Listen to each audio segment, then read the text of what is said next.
Are you hearing from the divine? Or are you simply caught in the loop of your own mental chatter? The vast majority of individuals never discover how to distinguish between these two.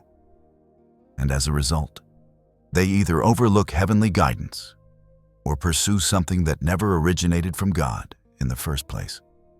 If you found yourself wondering whether a thought came from within you or from above, then what follows is essential for your spiritual journey. Understanding this distinction carries more weight than most realize. You cannot pursue someone whose voice you don't recognize.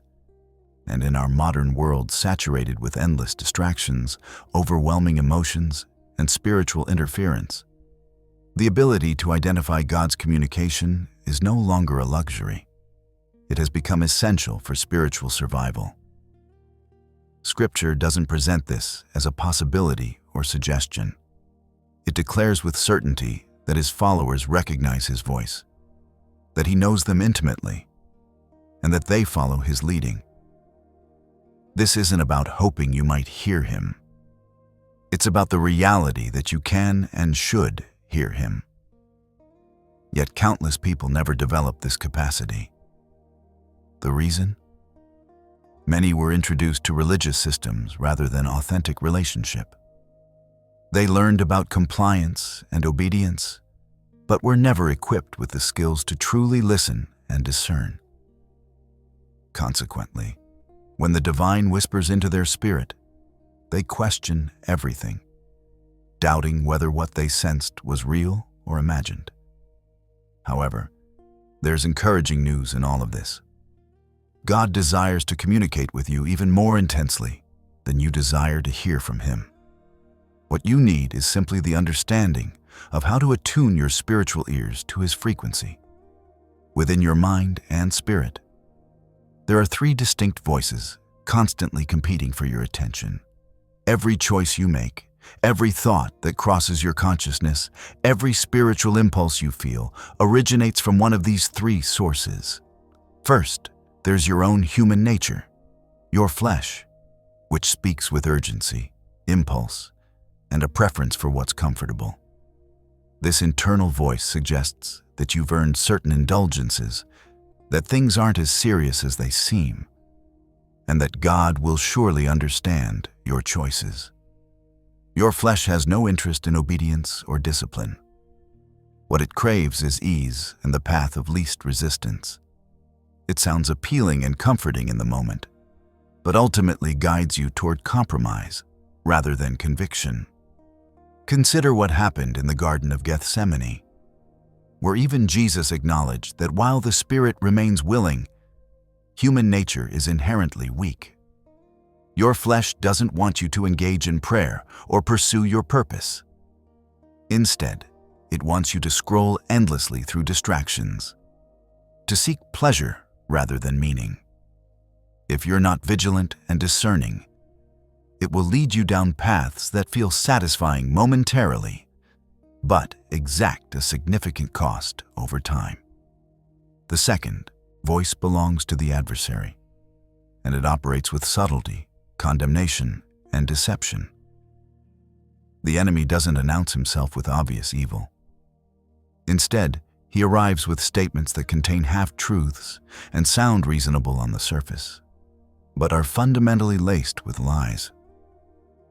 He whispers that God has given up on you, that you'll never truly change, that if this were really divine guidance, the process would be easier and less challenging. Does this sound familiar? It should, because this is precisely the same tactic he employed in the garden with Eve, planting seeds of doubt by asking whether God really said what she thought he said. The enemy's primary strategy is to attack your identity and understanding. He wants you questioning both who God truly is and who you are in relation to him. When you hear this voice, it produces shame, fear, self-doubt, and a kind of spiritual paralysis that prevents you from moving forward in faith. Here's how you can test the source. If the voice carries accusation, promotes isolation, or employs manipulation, it's not coming from God. The Spirit of God operates differently. It brings peace, clarity, and consistency. God's voice will bring conviction, yes, but it never brings condemnation. It will challenge your current state and call you out when necessary. But it always simultaneously calls you back to relationship and restoration.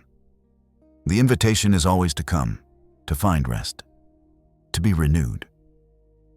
His voice leads you toward surrender, not shame. He doesn't create artificial urgency around decisions or use fear as a motivational tool.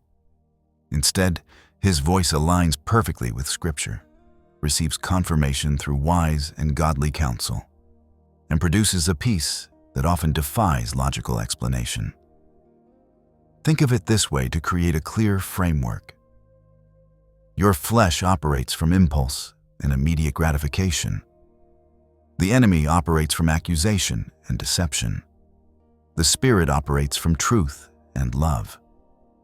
Learning to consistently recognize that final voice, the voice of truth, that's the key to walking fully in your divine calling and purpose. So how can you actually determine when God is speaking?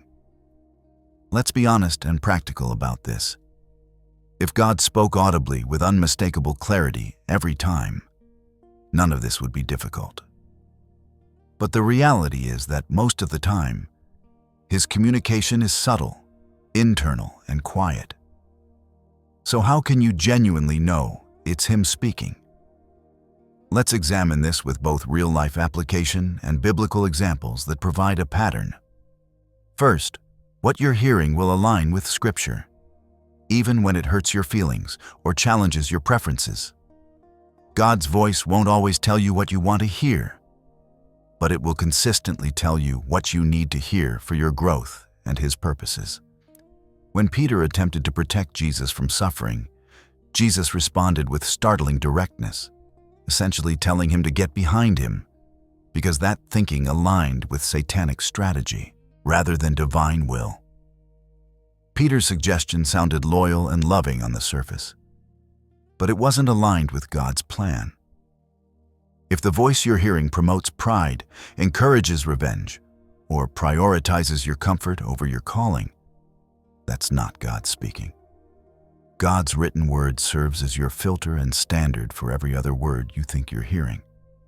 Second, God's voice brings peace, but understand that peace doesn't mean comfort. It means clarity in the midst of chaos. Remember the account of Elijah? He was desperate to hear from God, expecting dramatic manifestations through thunder, powerful wind, or consuming fire. But God came in a gentle whisper instead. God doesn't shout to compete with all the other noise in your life. He whispers to draw you close to him. Sometimes the loudest, most insistent voice in your head isn't the truest one. God's voice doesn't scream for attention. It settles your spirit. Third, what God says will draw you closer, not just to answers and solutions, but to him personally. God doesn't simply drop instructions and then disappear. He pulls you into deeper relationship through his communication. Look at Moses as an example. The burning bush encounter was dramatic and attention-getting. That was merely the beginning. Later, Scripture describes how the Lord would speak to Moses face to face, the way one person speaks to a friend. God's voice always leads toward deeper connection, never toward isolation, ego inflation, or manipulative control. It's also crucial to understand that God's silence doesn't equal his absence. Consider Jesus in the wilderness. 40 days? Tempted repeatedly, alone. God didn't speak audibly during that entire ordeal, but Jesus continually used what he had already heard and internalized. Sometimes God has already spoken clearly, and he's waiting to see whether you'll trust what he said when everything goes quiet and the circumstances become difficult. So how do you actually position yourself to hear him consistently? If you genuinely want to recognize God's voice with clarity, you can't simply wait passively, hoping for an obvious sign to fall from the sky. You have to intentionally train your spirit to listen with discernment. Here's the truth that very few people talk about honestly. You cannot hear and recognize a voice you've never invested time in knowing. Think about this principle.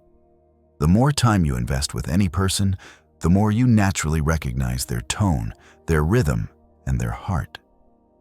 God operates on the same relational principle. So if you're still constantly wondering whether a thought came from Him or from your own processing, then perhaps it's time to stop asking for louder signs and start investing in building a deeper relationship. Because the voice you ultimately choose to follow will shape your entire future. And one authentic whisper from God genuinely has the power to change everything about your life's direction and purpose.